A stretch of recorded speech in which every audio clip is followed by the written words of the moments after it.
Get your debate prep ready because we're talking about benefits versus downsides of tourism on Here's More. Now, tourism can be a significant economic driver for destination cities, but it also brings a range of challenges. So today we're going to explore the multifaceted impacts of tourism on cities, examining both the benefits and the downsides. Okay, so first up, economic impact.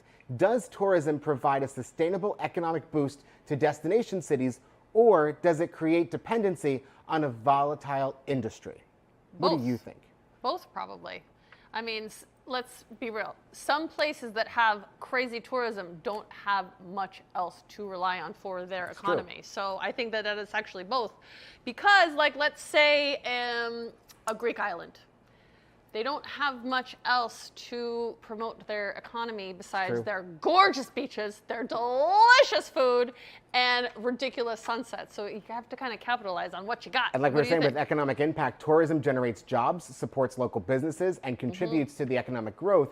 Now, the downside to all this tourism could be economic reliance on the tourism will lead to instability during downturns or crises such as pandemics. So like you were saying, if you're looking at if Greece is pretty much only promoting their beaches and no one's allowed to travel, now what? Okay, what next up, environmental effects. Are the environmental benefits of tourism, such as funding for conservation, outweighed by the ecological damage that it causes?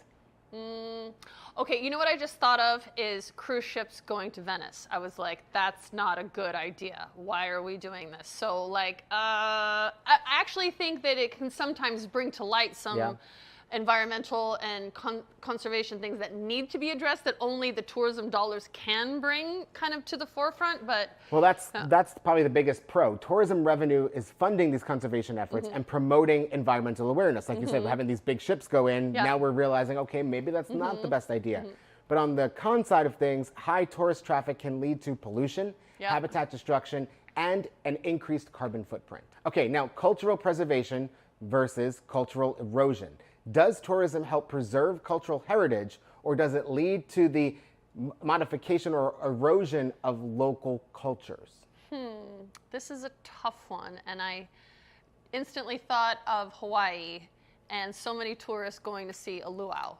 And what is actually a luau? It's kind of like it can be a kind of Americanized version of what Hawaiian culture like should be. But on the other hand, you do have a lot of like the ancient traditions, also the same thing. So again, I think it's like a little bit of both. The first thing that comes to my mind is when I went to Cuba, because there's no influence from the United States there too. So everything that is Cuban culture has remained intact because we haven't influenced it. And let's be real, American culture influences, I mean, there's a McDonald's everywhere. But then on the downside of things, there's a lot of modern technology and advancements that they don't have because they have that.